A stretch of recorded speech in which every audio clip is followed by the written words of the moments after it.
कई रोज के इजाफे के बाद हमने देखा कि जो सोने की कीमत है मुल्क में उसको रिवर्स गियर लगा और आलमी और मकामी मार्केट्स में सोने की जो कीमतें हैं उनमें कमी भी रिकॉर्ड की गई। बैनुल-अक़वामी बिलियन मार्केट में फी औंस सोने की कीमत $12 की कमी से $4,444 की सतह पर आ गई। और फिर आलमी मार्केट की बात करें तो कमी के बाद जो मुल्क में फी तोला सोने की कीमत है वो भी $1,200 की कमी से $4,66,762 की सतह पर आ चुके हैं। इसके अलावा फी 10 ग्राम सोने की कीमत $1,028 कम होकर $4,173 की सतह पर आ चुकी है। और जो बातें चल रही हैं वो ये चल रही हैं कि मैक्सिमम क्या गोल्ड की वैल्यू 2026 में क्या वो बढ़ने वाली है या फिर कोई ड्रॉप आएगा और जो वैल्यू जितनी डिक्रीज हुई है वो कम हो जाएगी। तो इस तरह की बातें चल रही हैं। हमने कहा कि इसके ऊपर हम जरूर डिस्कस और इस पर बात करने के लिए हमने मदऊ किया है इमरान खान टिसोरी साहब को, chairman Pakistan James jewellery traders association.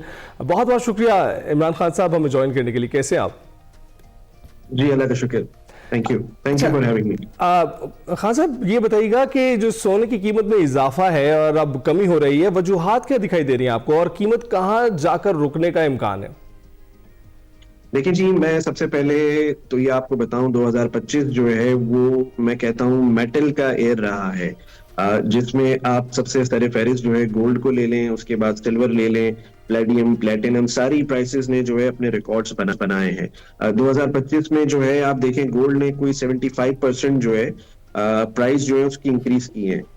इसके अलावा सिल्वर ने जो है 175% जो है वो प्राइस जो है वो इंक्रीज की है, जो कि वर्ल्ड रिकॉर्ड बनाया गया है। जहां पे आपने सवाल किया कि प्राइस अब क्यों नीचे आ रही है, तो देखिए 2025 में जो मार्केट बहुत ऊपर आ गई थी, अब जो इन्वेस्टर्स थे, जो बैंक्स थे, जो बड़े सेंट्रल बैंक्स थे जिन्होंने बड़ी हैवी परचेसिंग की थी, वो अपने जो है प्रॉफिट को बुक कर रहे हैं। अब वो गोल्ड को सोल्ड करके जो प्रॉफिट है उसको बुक कर रहे हैं, जिसकी वजह से ये छोटा सा एक डिप आया है। पर मेरी नजर में मैं देख रहा हूँ गोल्ड जो है वापस से ऊपर की तरफ आएगा। फिलहाल अभी एक छोटा सा डिप है, बट मैं इंटरनेशनली जैसे आपने बताया 4,444 पर आउंस इंटरनेशनल मार्केट चल रही है, पर 2026 में मैं इसको $5,000 पर आउंस को भी क्रॉस करते हुए देख रहा हूँ इंटरनेशनली। अच्छा इमरान साहब, जिस तरह से भी आप भी जिक्र कर रहे थे कि 2025 जो है वो मेटल ईयर रहा हमारे लिए, 70% से ज्यादा प्रॉफिट जो है वो गोल्ड ने दिया और 120 से 150% जो है वो चांदी की जो प्रॉफिट रेट था वो रहा। तो आपने कहा कि आप इसको आगे बढ़ता हुआ देख रहे हैं। ये जो डिप है जिसका आप जिक्र कर रहे हैं, क्या ये एक मेजर डिप होगा या माइनर डिप है और इसके बाद फिर एक दफा से कीमतें उसी तरीके से उसी तेज रफ्तारी से बढ़ना शुरू हो जाएंगी?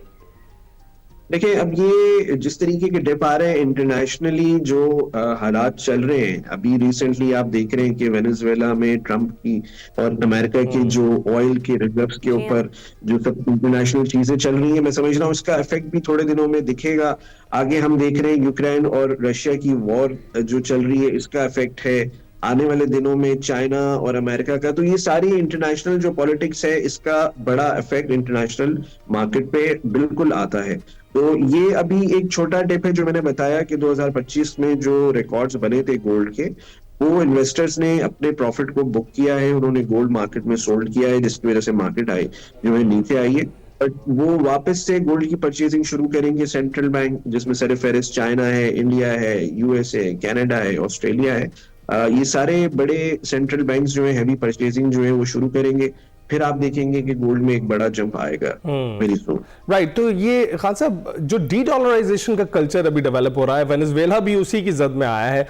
आपको लगता है कि जो खरीदारी इस वक्त चल रही है सोने की मुसलसल हुकूमतों की जानिब से भी और कंपनीज की जानिब से भी, ये इसी का शाखसाना है? जी बिल्कुल। देखिए, गोल्ड हमेशा से सेफ एक चीज रही है, और ये जब भी इस तरह की दुनिया के हालात होते हैं, जो हमने पिछले साल ईरान के भी देखे, जिस तरीके से चीजें हुई, तो लोगों का सबसे ज्यादा रुझान जो है वो इन चीजों की तरफ जाता है। उसमें करेंसी अपनी वैल्यू खो देती है और उन लोगों का रुझान इसी मेटल की तरफ होता है। तो मुझे लगता है बिल्कुल कि गोल्ड जो है आने वाले दिनों में जो है वो ऊपर की तरफ डेफिनेटली जाएगा। अच्छा, तो इमरान साहब, मेरे जैसी और बहुत सारी जो घरेलू खवातीन हैं जिनके लिए गोल्ड उनका एसेट है, और वो सोच रही थी पिछले कुछ अरसे में जब कि बहुत ज़्यादा बूम आया प्राइस में कि इन्वेस्टमेंट जो है वो यहाँ से निकाल कर कहीं और भी की जाए, या फिर जो प्रॉफिट है वो अपना ले लिया जाए, जो गोल्ड है उसे सेल कर दिया जाए, उनके लिए क्या अभी आपका सजेशन है, क्या मशवरा है कि अभी रखें अपने पास गोल्ड को और फिर आगे जो जिसका जिक्र आप कर रहे हैं कि आगे मजीद बढ़ेंगी तब तक होल्ड किया जाए कीमतें? जी बिल्कुल, देखिए गोल्ड जो है लॉन्ग टर्म इन्वेस्टमेंट है, और पिछले साल लोगों ने देखा, मैंने बताया 75% तक जो है गोल्ड ने जो है वो लोगों को प्रॉफिट दिया है।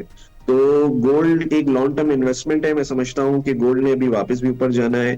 जिनकी अच्छी सेविंग है, लास्ट ईयर भी लोगों ने, people have made a lot of money. इस साल भी हम यही देख रहे हैं कि गोल्ड के अंदर अच्छी जंप्स आएंगी बीच में, और अगर कोई ऐसा पॉलिटिकल रीजन बनता है तो उसमें बड़ी जंप भी लग सकती है। बिल्कुल ठीक। तो खान साहब, एक तो डी डॉलराइजेशन हो गई, दूसरा ये जो माइंस एंड मिनरल्स की जरूरत है जो बढ़ती चली जा रही है, उस पर चाइना ने राम किया है अभी ताज़ा तरीन अमेरिका को, और जो टैरिफ जंग थी वो बंद हुई अक्टूबर में। तो आप ये देख रहे हैं कि ये भी वजह है जिसकी वजह से गोल्ड ने हाइक पकड़ ली, क्योंकि सिर्फ गोल्ड का एक ही इस्तेमाल नहीं है कि उसको खरीदा और बेचा जाए, बल्कि ये धात की तरह भी इस्तेमाल की जाती है। लेकिन जी सिल्वर का और गोल्ड का, जैसे मैंने बताया, सिल्वर जो है वो कई लोग सवाल करते हैं, सिल्वर जो है वो सिर्फ ज्वेलरी के अंदर यूज नहीं होती, उसका एक इंडस्ट्रियल यूज भी है। आजकल ईवी कार्स के अंदर ले लें, सोलर पैनल्स में ले लें, डिफरेंट इंडस्ट्रियल यूज के अंदर सिल्वर का इस्तेमाल हो रहा है। जहां तक आपने धातुओं की बात की है, आप सही कह रहे हैं। इस वक्त इंटरनेशनली चाइना तो काफी टाइम से मिनरल्स के अंदर लगा हुआ है, उसमें डिफरेंट मेटल्स वो लोग निकालते हैं, उसकी इंटरनेशनल मार्केट के अंदर उसी तरीके से काम किया जाता है। अब बाकी कंट्रीज भी, खासतौर पे अमेरिका जो है अब इसमें काफी इंटरेस्ट लेने लगा है। पाकिस्तान में भी आपने देखा कि हमारी गवर्नमेंट ने थ्रू SIFC भी जो है वो पाकिस्तान में जो हमारे नॉर्दर्न एरियाज हो गए, वहां पे जितनी भी माइंस हैं रिलेटेड टू दीज मिनरल्स, आपका रेकोडेक ले लें आप, जिसपे माशाल्लाह काम चल रहा है। तो देखिए आने वाले वक्तों में मैं इसका भी एक, मैं समझता हूं कि इफेक्ट जरूर मार्केट पे पड़ता है। राइट। अच्छा, इसके साथ साथ बताइएगा कि आपको लगता है कि इसका अफेक्ट आएगा, और ये जो एक रिपोर्ट में देख रहा था उसमें बताया गया था कि पूरी दुनिया का भी गोल्ड कलेक्ट अगर कर लिया जाए तो वो इतना सारा नहीं है कि उसको इन तमाम तर चीज़ों के लिए इस्तेमाल किया जा सके। तो आपको लगता है प्राइमरी यूज उसका यही रहेगा जो बाइंग और सेलिंग है? देखिए गोल्ड एक रेयर मेटल जिसे कहते हैं, अगर बहुत ज्यादा आ जाएगा तो डेफिनेटली उसकी अपनी वैल्यू खो देगा। तो जो चीज लिमिटेड होती है उसी की वैल्यू जो है वो बनती है, और इसी वजह से गोल्ड जो है वो सबसे अट्रैक्टिव है, और उसके रेट्स आप देखते हैं कि वो उस लेवल के नहीं है जिस तरीके से सिल्वर है या दूसरे और मेटल्स हैं, बट गोल्ड ऑलवेज शाइन।